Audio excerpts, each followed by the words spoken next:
Okay, so I'm going to do with the 9-10 review with you. Smee decided to join me today.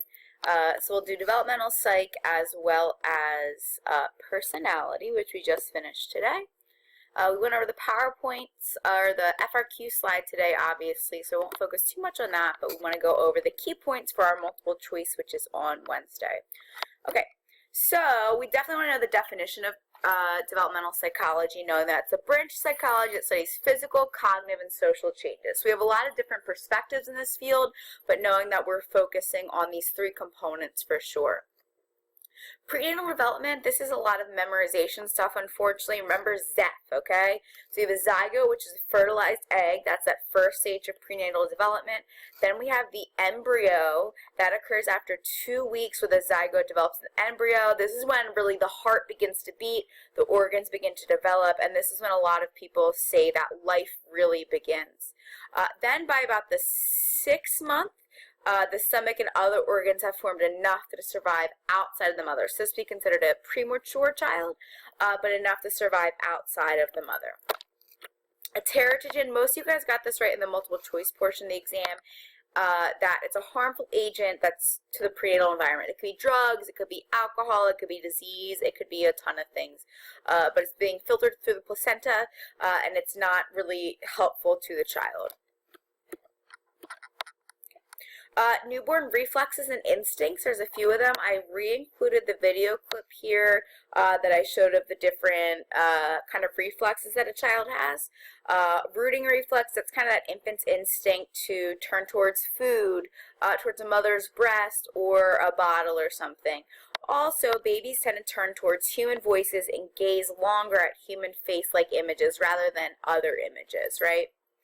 Okay, a big thing you want to know about the brain in infancy is that birth, we're born with the most brain cells we will ever have, but what you have to remember is that those connections between those brain cells advance and advance and advance. So as we get older, those connections are more productive even though we have less brain cells. Motor development, the sequence is the same, but timing varies for sure. Walking varies by culture, definitely in more individualistic societies. Children are walking much earlier, and you want to remember that nature for sure has a big component here, and that identical twins tend to learn to walk on the same day.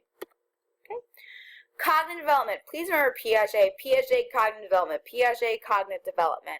He knows that when we talk about cognition, that was our entire chapter 7 unit, that these are all mental activities associated with thinking, knowing, and remembering. Know is key idea of schema, kind of this big category, this big concept that we're grouping things into. It helps us organize information. A lot of you got confused about the difference between assimilation and accommodation. Assimilation is trying to make stuff fit into your framework. Accommodation is kind of developing new frameworks which to fit your information in, okay? So assimilation, we're fitting it in, assimilating societies, assimilating cultures, if that helps you. And accommodation is you're adapting to incorporate new information, new ideas. Okay. Definitely know the order of Piaget stages. I promise you I have the same exact multiple choice question on this exam as I had in the last one, where you have to put the stages in order. Do know some of the key ideas here for sure. Know object permanence. I believe that was in one of your FRQs. Remember, if I were to hide Smee right here with a blanket, a child that didn't understand object permanence would think that Smee would disappear. A child who understood object permanence would understand that Smee was still here, he was just hidden under a blanket, right? Egocentrism, or being egocentric, you can't take another person's view. Why an infant might stand in front of the television and not understand why you can't see the television. Conservation, think of the video of the little girl who didn't understand that breaking up the graham crackers, remember, she thought that just because you broke the same piece into 2 pieces that it was equal to 2 large pieces. So go back and take a look at that video if you're forgetting that. Definitely know the stages for sure. Attachment, know the different kinds of attachment. Remember, Mary Ainsworth did the attachment studies. We watched a brief video clip of that. That's that connection with some other person. Ideally, we'd all like to have secure attachments, right, where you're feeling confident that the attachment figure is going to like meet your needs. Someone's going to be there for you to care for you. Okay.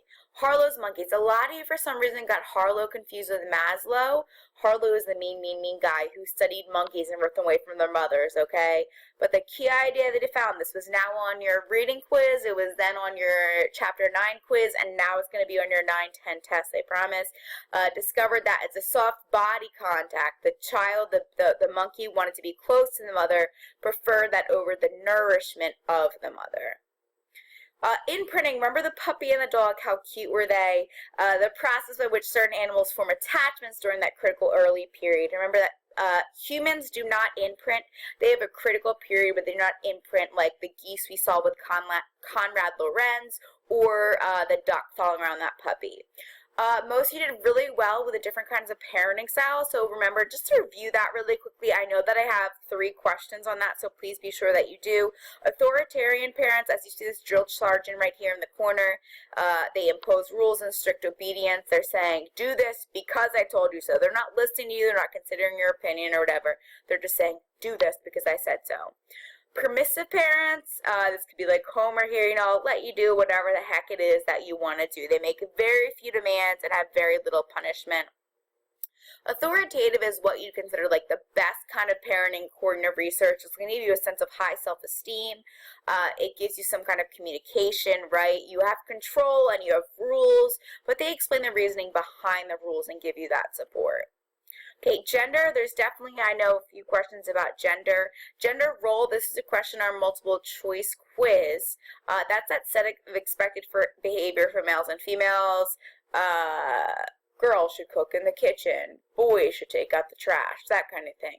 Gender identity is your sense of being male or female. Puberty, I think we know what puberty is by this point, right? That rapid physical development and the onset of reproductive capability. For menarche, that's the girl's first period, which is equal to boys' first ejaculation.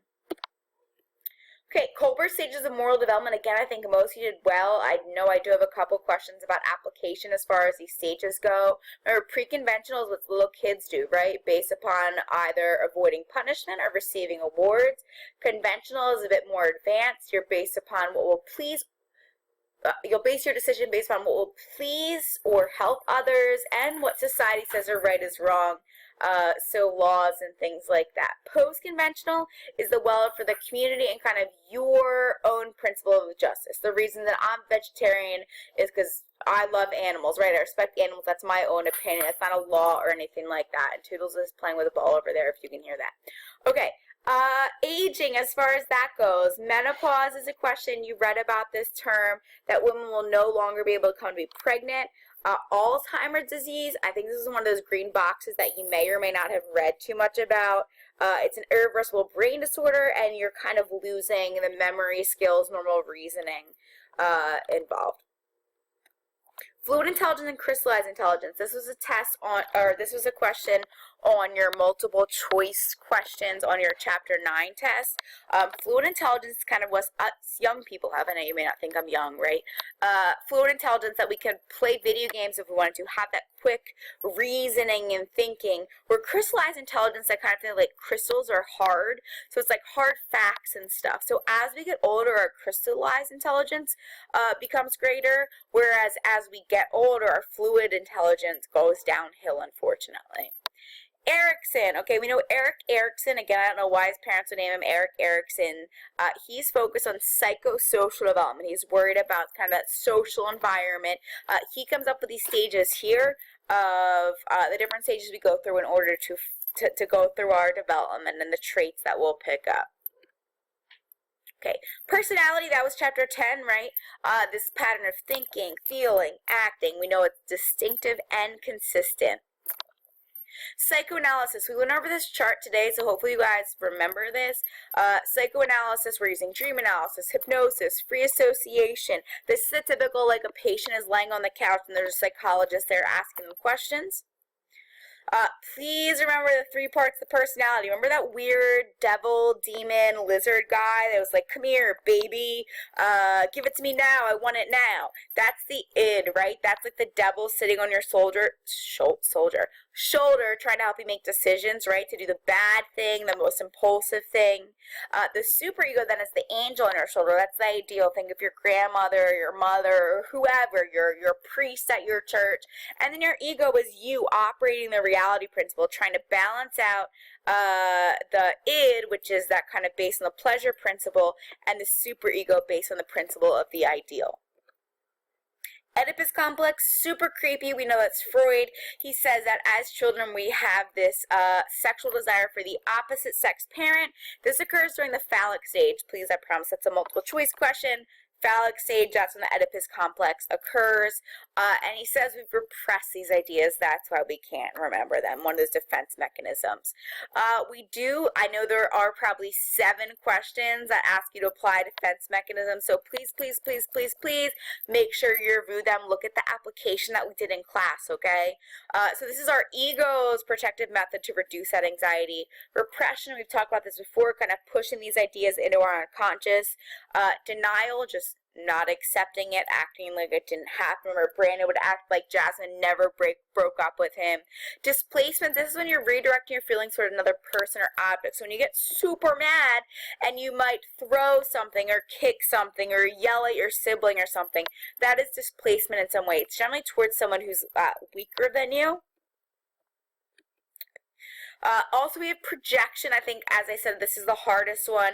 Basically, if I know that I hated you, but I actually thought that you hated me. Remember the projector image that I came up with, that basically you're projecting your feelings towards someone else, believing that they have that. They're kind of like the screen that's bouncing off the projector that you have directed on them. Reaction formation is expressing the opposite of what you're feeling. That's like the cootie stage, you know. And then a regression, this is returning to an earlier comforting form of behavior. I might cuddle with a teddy bear or something if I'm dealing with this defense mechanism. Rationalization, this is kind of just rationalizing. I know I hate to use the word in the definition. This is, remember, I think the example I gave was, oh, I didn't get that job. It's okay. That's a bad school district. I don't like their principal. They don't have great grades. They don't have SAT scores, whatever. You try to rationalize and make sense to justify what happened. Sublimation, this is the healthiest of the defense mechanisms. You can generally channel your anxiety or anger or something in some way towards a different goal. Remember Brandon, our example in class, he became a bodybuilder, or he started writing music with this really big chin, right? It's a more socially acceptable goal. Okay. Alfred Adler and Karen Horney, not Horny, ha ha ha ha. They both say that childhood is important to personality, but they're focusing on social factors rather than sexual factors like Freud. We know Adler is very involved in the inferiority complex, that basically all our lives we're just trying to not feel inferior. And Horney fought against penis envy. She didn't think that women wanted to have penises, as Freud argued. Jung placed less emphasis on social factors and he focused on the unconscious, but his big focus was the collective unconscious that we all share as this kind of inherited super unconscious, I'd like to think. Okay, projective tests is how psychoanalysts test personality. The Rorschach ink blot test, thematic apperception test. Remember this picture we did over here? I know it's slightly cut off of the one with a man in bed, right? That's also called a TAT. These are kind of projective tests. Humanistic perspective. We know that humanists want to focus on healthy individuals rather than Freud and psychoanalysts who want to focus on people that are all messed up. They're looking to measure the personality, looking at ideal self versus perceived self. You have Carl Rogers, you have Abraham Maslow. A big thing that they say is that people are good. They're not looking at the evil in people at all.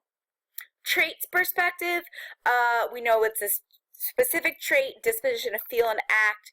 We know we can look at self-report inventories or peer reports. Gordon Allport, remember, he described all the traits, all 18,000 traits. Raymond Cattell, he was trying to tell Allport, that he had too many traits, and they were criticized for overestimating the consistency of behavior from situation to situation. Social cognitive theorists said that it changes. Do know the MMPI, the Minnesota Multifaceted Personality Inventory, the most widely used personality test, originally was used to identify emotional disorders. Now it's just used for general screening purposes if you have a job at Giant or Target or whatever. Social cognitive perspective, really quickly, that's reciprocal determinism. Please, please, please don't forget about that. Take a look at that. Look at self-serving bias, collectivism, and